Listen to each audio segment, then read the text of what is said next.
message for listeners far and wide.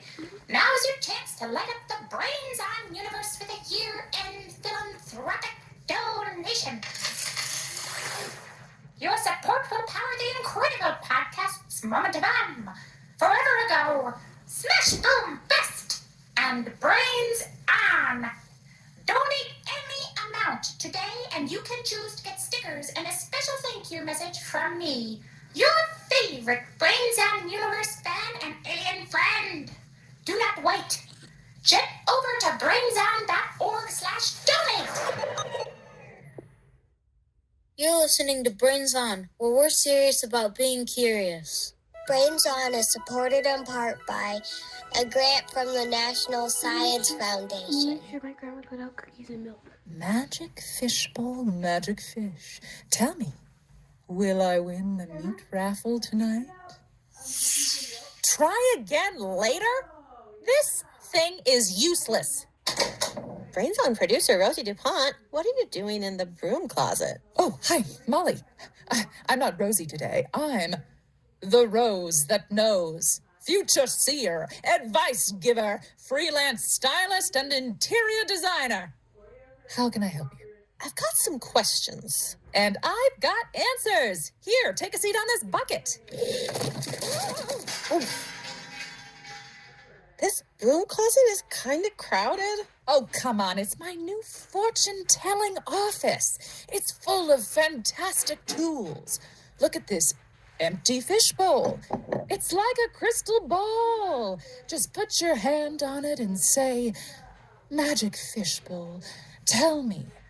And then ask your question. Okay. Magic fishbowl, tell me, can twins feel each other's pain? I just felt a pain in my foot. I must have stubbed my toe on that vacuum. Or maybe twins do feel each other's pain. Okay, next question. Okay. Magic fishbowl, tell me, did the Vikings really have horns on their helmets? I'm getting a vision. Of you, Molly. You're wearing a helmet with horns and holding a giant spear. You look like a Viking. And what's that? Oh, you're singing opera. Like, la, la.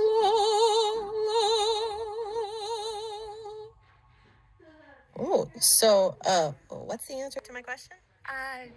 What was your question again? Did the Vikings have horns on their helmets? Try again later. Right. Look, these questions aren't really in my wheelhouse, shall we say. I do better with questions like, how many eggs are in a dozen? Or, is burnt sienna in my color palette? If you want answers to your questions, you should talk to a twin specialist or a Viking expert. Great idea, Rosie. I think I will. Oh, great. Well, be sure to tell them the Rose that knows sent you. If they want to come in for a consultation, send them to the end of the hall on the 8th floor in Broom Closet B, and I'll read their fortune.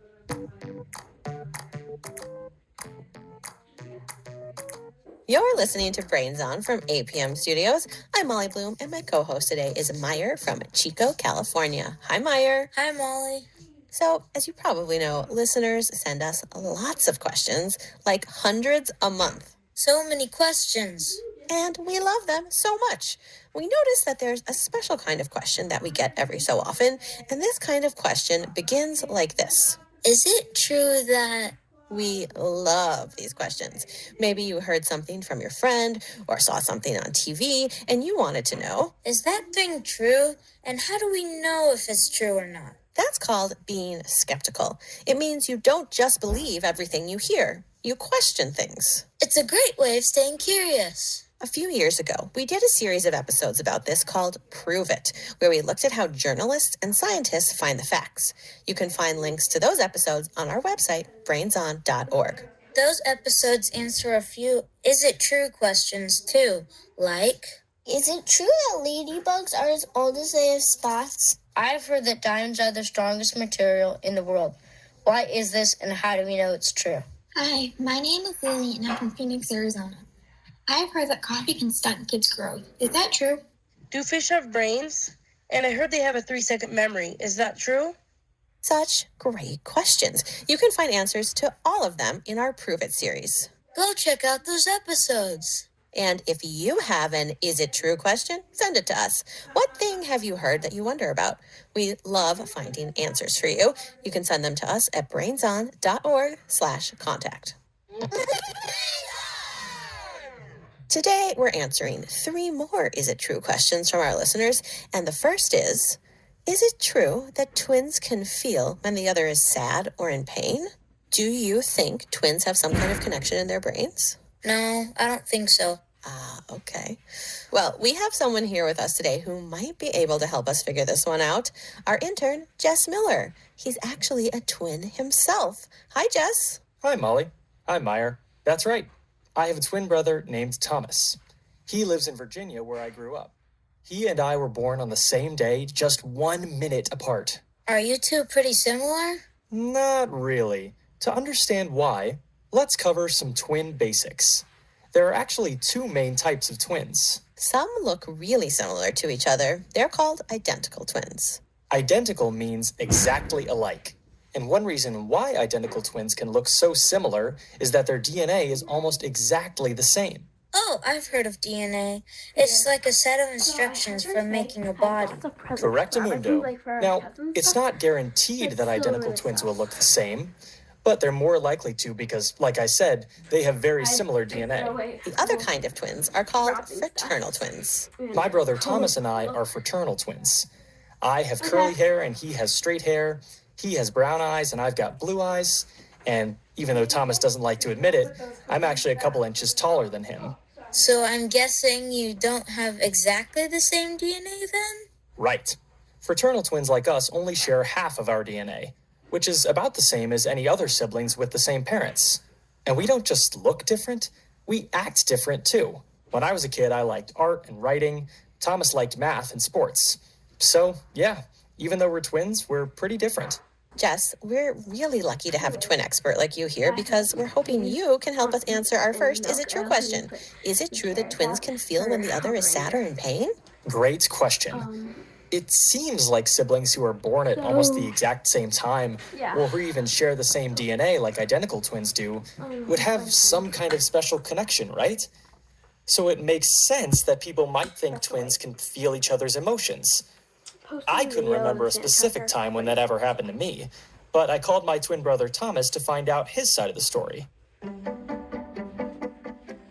I don't think I can say a time. Certainly, now that we live, across the country from one another, I'm never walking around and thinking, like, Jess feels sad today, or Jess just stubbed his toe. Maybe we should start texting each other when we hurt ourselves. Yeah, well, let's try it. I'm gonna pinch my arm right now, my left arm. I'm gonna pinch it near the elbow, and you tell me if you can feel anything. No, I'm not feeling anything. Why don't you give it a try? Okay, right arm getting pinched. No, not feeling it. There you have it. Conclusive evidence. So Thomas and Jess can't feel each other's pain. Is that true for all twins? Good question. Scientists have actually tested that with different experiments. In one experiment, they took 2 twins, we'll call them twin A and twin B. Then the scientists put the 2 twins in separate rooms, and at random times, they'd show twin A something to surprise or scare them. Oh, sorry. Just thinking about being scared me. Totally get it. Anyway, where was I? Oh, right. They'd show twin A something scary or surprising. Then they'd have the other twin, twin B, hooked up to a special machine that took pictures of their brain. To see if twin B could sense when twin A was in pain just by looking at what was happening in their brain? Exactly. When someone is scared, certain spots in their brain activate, and scientists can see that using the brain scanner machine. But here's the thing. In this experiment, those brain pictures showed that twin B couldn't sense when twin A was scared. Hang on. I've heard so many stories of twins who have some kind of connection. Like in 1979, 2 twins who'd been separated at birth for almost 40 years found each other again. It turned out they had the same exact job, drove the same kind of car, and married women with the same name. They even gave their sons the same name. Whoa, that's wild. Yeah, there are lots of stories of twins who have some kind of special connection, especially identical twins. Some of this is probably because they have almost the exact same DNA. And if they grew up in the same household at the same time, it means they're more likely to think, act, and move through the world in a lot of the same ways, just like any other siblings. Right. But scientists have tested this over and over again, and they found that twins don't seem to be able to feel each other's emotions. So, to answer the question, is it true that twins can feel when the other is sad or in pain? As far as we know, no, they can't. Right. If new studies are done that find something different, we might change our minds. But for now, it seems like this idea is fiction, not fact. Thanks, Jess. My pleasure. So long. And we have a lot more mysteries to talk about, starting with the...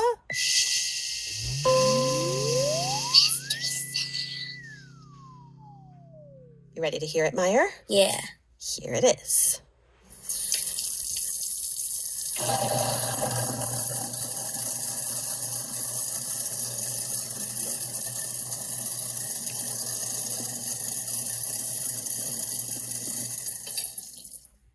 Okay, what do you think? I think it's someone that left their phone in the washer.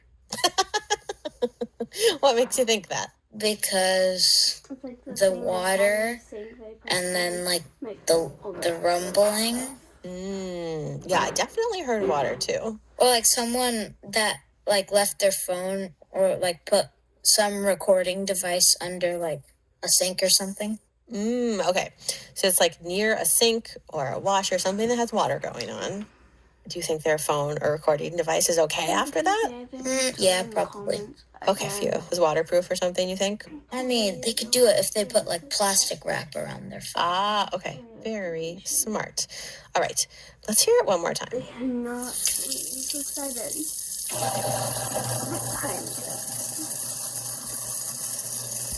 It is 11:30. Not midnight yet, but exactly 11:30. Okay. Any new thoughts after hearing it again? Like maybe someone like washing dishes. Oh, that totally could be it too. Okay, so it seems like we're pretty confident water's involved. We're going to hear the mystery sound again, get another chance to guess, and then we'll hear the answer after the credits. So stick around. We are working on an episode about how paper is made. Paper is all around us. There's pizza boxes and toilet paper, books, and wrapping paper. We use it to pay people, wipe up messes, share ideas, and so much more. And we want to see your paper creations. What have you made out of paper? Origami sculptures? Paper planes? Meyer, what's something cool that you've made out of paper? Probably drawing. Oh, very nice. What do you like to draw? I can like do someone's name in block letters and then make it look 3D. That's really cool. Well, listeners, take a picture of your paper creation and send it to us at brainson.org/contact. While you're there, send us your mystery sounds and questions. Like this one. Why does bread have holes in it? You can find answers to questions like these on the Moment of podcast, a short dose of facts and fun every weekday. Find Moment of and more at brainson.org. So keep listening.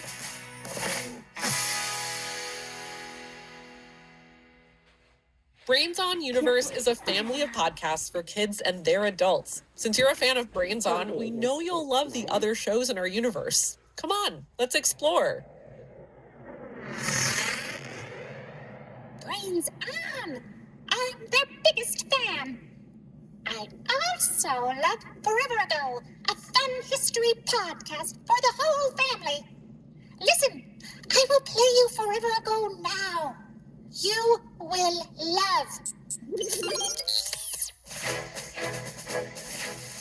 Homing pigeons were a speedy way to deliver messages to military bases. Some pigeons could fly hundreds of miles in a single day, zipping through the air as fast as 60 miles per hour. That's so fast for such a tiny bird. These pigeons delivered life-saving messages throughout the war. Zorp! Where did the signal go? Must find Forever Ago. Listen to Forever Ago wherever you get your podcasts. Today's episode is sponsored by SelectQuote. Getting life insurance is one of those very grown-up things that you sometimes don't think about until you realize, hey, I'm the grown-up in this family, and I should probably think about life insurance. You want your kids and your spouse's future to be financially secure, just in case something unforeseen happens. And with life insurance through SelectQuote, a customized, affordable policy can do just that. SelectQuote is one of America's leading insurance brokers with nearly 40 years of experience, helping over 2 million customers find over $700 billion in coverage since 1985. If you've been worried about trying to fit shopping for life insurance into your busy schedule, in as little as 15 minutes, a SelectQuote licensed insurance agent can tailor a life insurance policy to your family's needs and budget. Get the right life insurance for your family for less at selectquote.com/brainson. Go to selectquote.com/brainson today to get started. That's selectquote.com/brainson. Hi, friends. Today's episode is supported by Wild Interest, the new podcast created by curious kids for curious kids. Wild Interest is the new podcast created and hosted by children, where hilarious sibling hosts share jokes and stories, get to the bottom of mysteries like Bigfoot and Mothman, and even interview a few cool grown-ups along the way. They like to explore nature, science, current affairs, and even the paranormal. Parents, you're going to love Wild Interest because it's rooted in kindness, compassion, and curiosity. Kids will love that we have episodes on everything from what it's like to track nature in the deep woods and how to avoid being tracked on the internet to why some sailors are living on a half-sunken ship in the middle of the South China Sea. This series celebrates our innate curiosity with childlike innocence that touches the heart and sparks the imagination. Let your kids' imagination run wild and check out Wild Interest, the new podcast for curious kids by curious kids. Wild Interest. Find it wherever you get your podcasts. It's wild.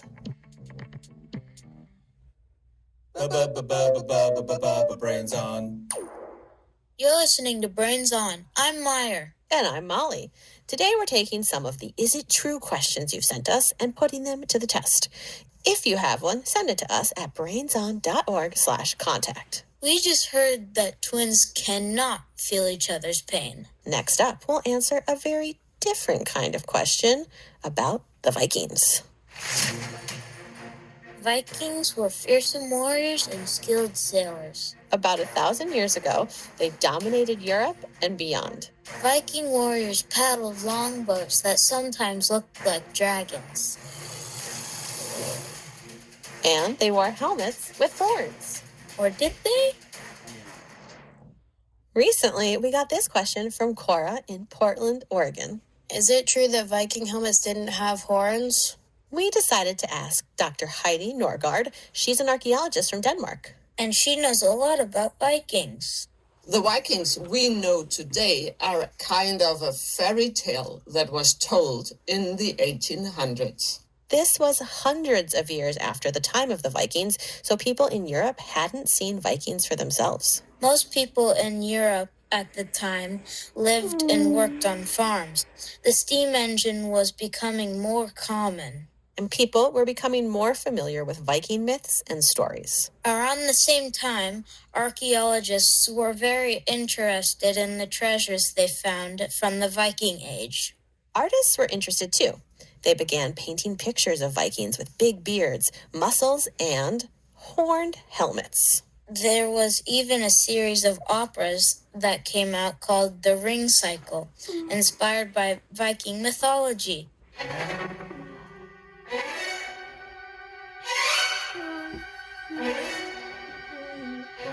Here's Heidi again. This opera is about strong men who are fighting for their country. And the designer of the costumes wanted to have these men look even more strong. And he was the one that put horns on the helmets. That was his kind of design. So the idea is born in the opera. And until today, we haven't changed this picture. So a costume designer and a few artists in the 1800s created this image of Vikings wearing horned helmets, and it sticks with us today. But to answer Cora's question, Vikings did not have horns on their helmets. Whoa, Big time plot twist. Vikings didn't have horned helmets. Which makes sense when you think about it. Horns would have made their helmets take up too much space on warships. And they would have been dangerous and clunky in battle. A helmet should help the sword away from your head. It kind of glides off the helmet. When you put horns on your helmet, the sword will get catched in the horns. So, Vikings wore simple helmets made of iron or leather, or no helmets at all. Okay, guys. But ancient helmets with horns have been discovered where the Vikings once lived. For example, about 80 years ago, people discovered two ancient metal helmets with big bull-like horns in Denmark. So how do scientists know these helmets didn't belong to the Vikings? When archaeologists looked closely at those horned helmets, they realized they were similar to objects from the Bronze Age, way before the Vikings existed. A few years ago, Heidi and a team of scientists tested ancient glue found on one of the horns and confirmed the truth. Those helmets are at least 2,000 years older than the Vikings. They belong to someone else. Archaeologists, solving ancient mysteries. I've always wanted to be an archaeologist. Oh my gosh. When did you start getting interested in that? Ever since I read about Pompeii. Oh, Pompeii is so cool. Can you tell me what Pompeii is in case kids don't know what it is? It was this city that was covered in ash because Mount Vesuvius erupted. Oh my gosh. So like the whole town in Italy is basically like preserved because of all the ash that fell on it, right? Yeah. That's so cool. So what kind of archaeology would you want to do? Probably like that or being a paleontologist.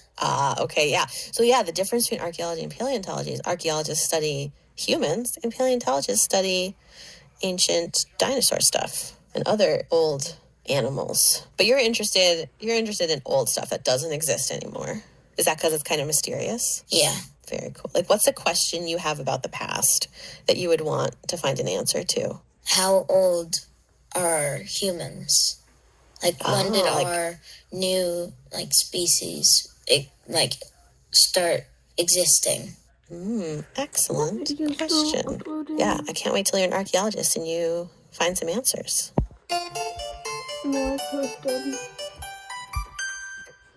Digging into the past is so much fun, and so is digging into tricky questions.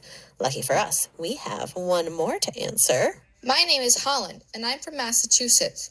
I was wondering, is it true that dogs can't see as many colors as humans?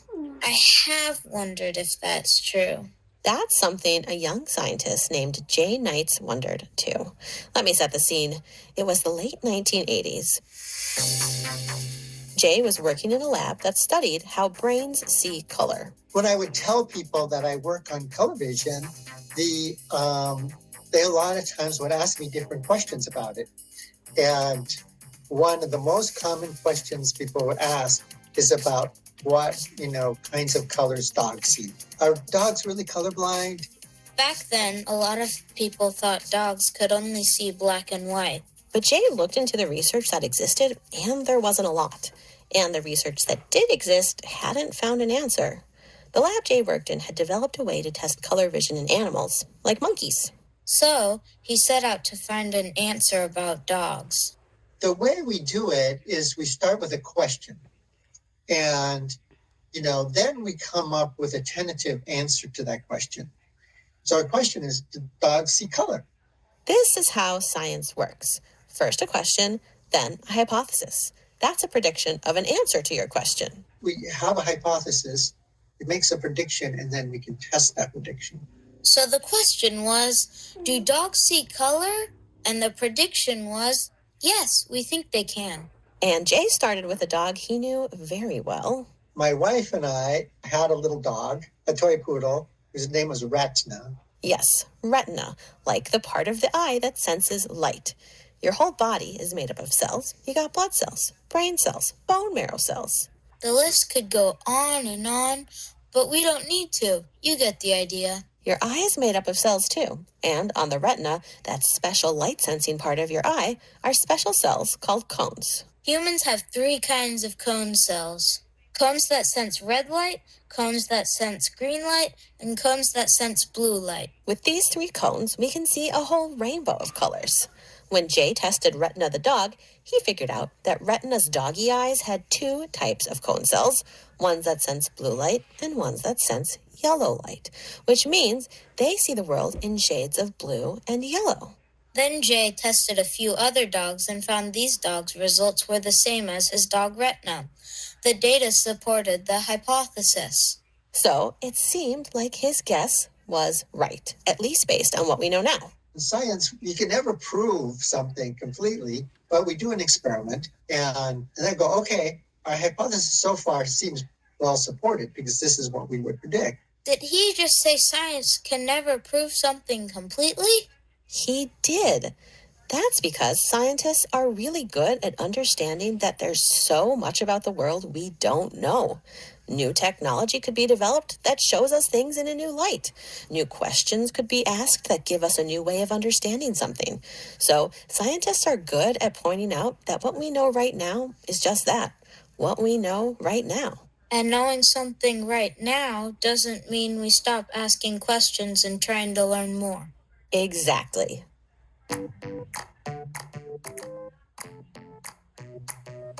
Being skeptical is important. Stay curious and keep asking, is it true? Today, your questions helped us learn some pretty fascinating things. Like, can twins feel each other's pain?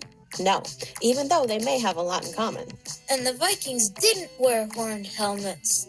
A costume designer and some artists invented that idea in the 1800s. And dogs can't see color like we do, but they do see the world in shades of yellow and blue. That's it for this episode of Brains On. This episode was written by Jess Miller, Rosie DuPont, and me, Molly Bloom. Our editors are Sandon Totten and Shayla Farzan. Fact-checking by Ruby Guthrie.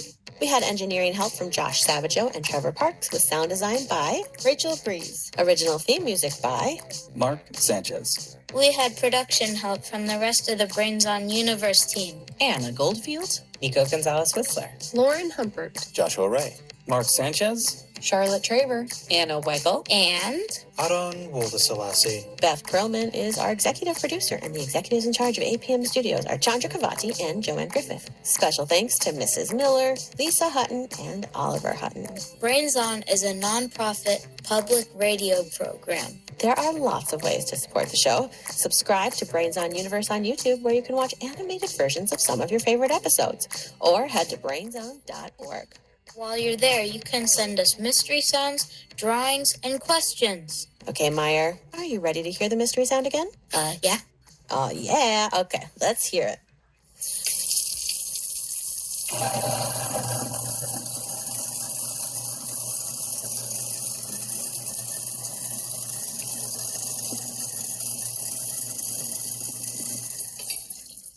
What do you think? Because the last time you were like, maybe a sink, maybe some water. I think it's washing dishes. Washing dishes. I think you're really close with that. I think there's definitely a sink involved too. I think there's definitely dishes or something. Sounds like something's like grinding maybe. Wait, can I hear it again? Yeah.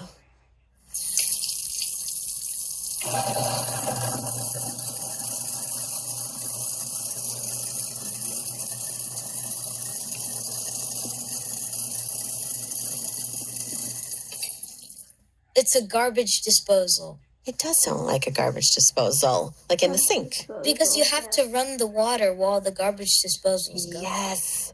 And the little thunk is you plopping the food in. Oh, yes. I think you are correct. Should we see if you're right? Yeah. Okay, here's the answer. My name is Reed from Ann Arbor, Michigan, and that was the sound of my garbage disposal grinding up limes. Oh, good job. You got it. A garbage disposal grinding up limes. Excellent, excellent work. We have one in our house. My Yes. brother likes to just turn it on and off and on and off. In case people don't have garbage disposals at home, it's connected to your sink, and you can put, like if there are food chunks that go down your sink, it'll kind of mash them all up. And there's this little bolt that spins around, and then it mashes up the food. Yeah. Nice work, Meyer. Garbage disposals are very loud.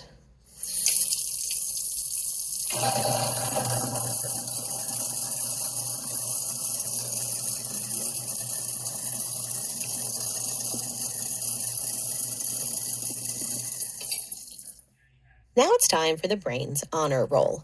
These are the incredible kids who keep the show going with their questions, ideas, mystery sounds, drawings, and high fives.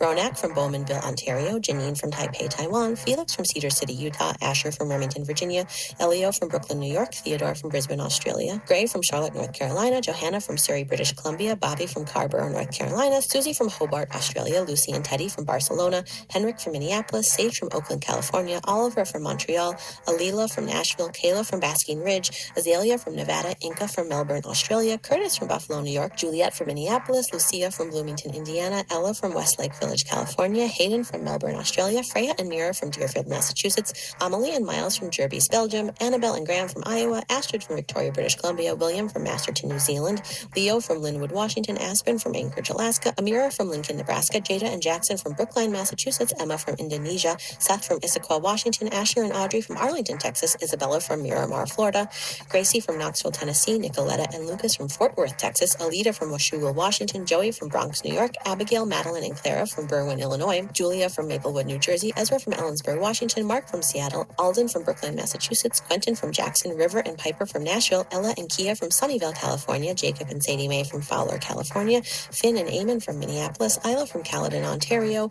Keeler from Austin, Texas, Howard from St. Paul, Minnesota, Abigail from Naugatuck, Massachusetts, Devin from Santa Clara, California, James from Charleston, South Carolina, Abe and Josie from Albert Lee, Minnesota, Kyle from Temecula, California, Hazel from Toronto, Ezra from Cheltenham, England, Maria, Josephine and James from Buffalo, New York, Jasper from Connecticut, Kai from Leesburg, Virginia, Sadie and Hannah from Bozeman, Montana, and Zoe from Manitoba.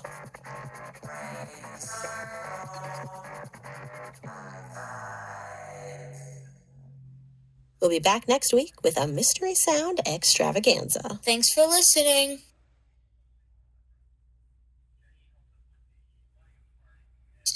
It's one of the most powerful sounds made by any animal. Adult male sperm whales don't live in pods. They swim the ocean on their own. But female and young sperm whales travel in families. Grandmas, moms, and kids living their lives together. And since these whale families stay together, Shane and his team have gotten to know the ones that live around Dominica really well. Dominica is a small island country in the eastern part of the Caribbean Sea. So we've been listening to the same families of whales for the last 20 years. And one of the big challenges now is to connect that to what they're doing and who they're doing it with when they make those sounds. So if you only ever recorded English in a dentist's office, you'd think the word cavity is critically important to English-speaking society. But really, it's because you're only recording dentists and kids in the dentist's office, right? And so we need to record whales across all of the amazing things that they do to understand what sounds they make when they dive and what sounds they make when they're caring for a baby and what sounds they make when they're alone or together. Because once you have the who's saying it and the what they're saying, you can start asking the fascinating question of why. Like, what is so important to these whales that they want to make sounds with each other? It turns out that sound is incredibly important for these whales to survive. They sometimes spend an hour at a time deep in the ocean where there is no light at all. So most of their life is in dark. And as a result, they live in a world of sound. They use sound to see through the darkness in the same way we might use a flashlight to see through the dark, kind of like bats see in the night sky. They make loud clicks that are very directional.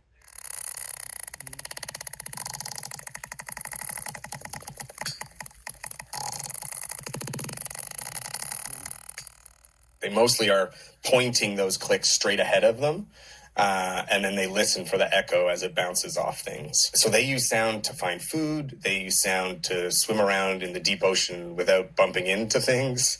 And they use sound to communicate and stay in touch with each other so that they can always stay with their family. Because for them, family is critical to their survival. For them, the most important isn't the ability to see, it's the ability to hear. And that's why things like our presence in the ocean, where we have lots of ships or lots of sonar sounds or looking for oil, creates a lot of noise. That creates something that we call ocean noise pollution. And that's really a concern for the whales because it makes it like living in a rock concert. When you're at a rock concert, you have to talk like this. What did you say? I said, wait, can we turn the music off? Whew, thank you. If it's hard for us to talk with loud noises happening, imagine how it is for whales. Humans are making lots of noise in the oceans from boats and drills and whatnot. And that's making the ocean more like a rock concert. And that's not great for the animals that live there. Shane is just starting to figure out what sperm whales' clicks mean. But one thing we do know is that these animals are very smart. And their brains are big mammalian brains like ours, right? It's clear that this is a brain that's evolved, that's come into being for the sake of complicated thought, right? It's just really hard to study. But, when you spend a huge amount of time in the company of individual whales that you know as individuals, you see things that science isn't yet good enough to quantify. Like there's this amazing whale named Can Opener. And when we first started doing our science, good scientists do things over and over and over and over, right? And so when we see a whale, we get behind it, we wait while it's at the surface, it lifts its tail in that quintessential moment. We take a picture of its tail because that's how we identify them. And then it disappears. And we go up to the fluke print of water, the circle sort of where the whale just was. And we collect skin and feces and we make recordings. And she figured that out. And so she would fake dives and wait underwater for the boat to come up to where she just was. And then she would blow out all her air and come to the surface. But amazingly, she would roll her eye out of the water and look at the people on the boat. She didn't use her echolocation. She didn't use her sound vision to look at the hull of the boat underwater. She rolled her eye out of the water to look at the people who are now giddy and dancing around the boat because a whale is looking at them. And to me, that shows that she saw something new in her environment. She realized it did a repeating pattern. She predicted the future by saying, I'll wait here and the boat will come. And then she rolled her eye out of the water, acknowledging that, the complicated, fun thing were the little things on the big thing that's floating on her side of the surface. And to me, it means that we can do better science by assuming that these animals are smart, that they think, that they care and have emotions about one another. Wow. Tyler, does that change how you think about whales? It does. It changes it a lot. I mean, I knew whales were intelligent, but not this. And I didn't know that sperm whales lived in families. It's pretty cool. It is. It's very amazing. If you want to see photos of the whales that Shane has gotten to know through his research, like Can Opener the sperm whale, head to our website, brainson.org, or click on the link in the show notes.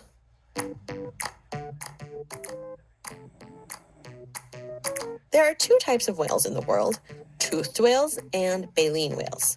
They both communicate using sound, but in very different ways. Baleen whales sing songs using a U-shaped muscle in their voice box. Male baleen whales sing complex pattern songs, and scientists are still discovering exactly why they're singing and what they're saying. But the coolest part about baleen whale songs is that they can change over time and are passed from whale to whale throughout our oceans. Toothed whales make clicking sounds, and sperm whales, a kind of toothed whale, have a complicated language made of clicks that scientists are just beginning to decode.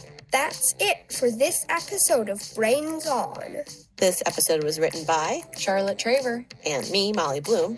Our editors are Sandon Totten and Shayla Farzan. Fact-checking by Jess Miller. We had engineering help from Colby Kelch and Derek Ramirez, with sound design by Rachel Breeze. Original theme music by Mark Sanchez. We had production help from the rest of the Brains On Universe team. Rosie DuPont, Anna Goldfield, Nico Gonzalez-Whistler, Ruby Guthrie, Lauren Humpert, Joshua Ray, Mark Sanchez, Anna Weigel, and Aaron Woldeselassie. Beth Perlman is our executive producer, and the executives in charge of APM Studios are Chandra Kavati and Joanne Griffith. Special thanks to Jen and Damo Lydiard.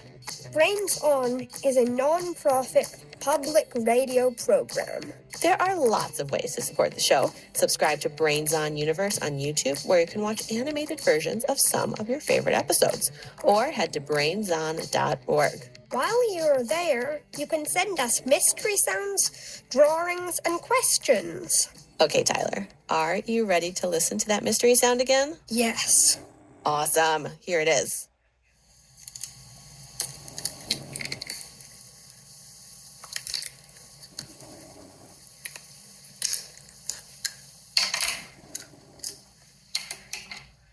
Okay, last time you thought a nutcracker. Do you have new thoughts? I still think it's a nutcracker, and then they set it down. Okay. Like, I've done that, and it sounds pretty similar to that. I love that. I think it's someone cracking a hard-boiled egg and then putting down another egg and then deciding that they actually don't want to eat the egg at all. I think yours is probably more right. Nutcracker sounds better. I'm going to go with nutcracker. Should we find out if we're right? Yes, we shall. Okay, here's the answer. Hi, my name is Aisling from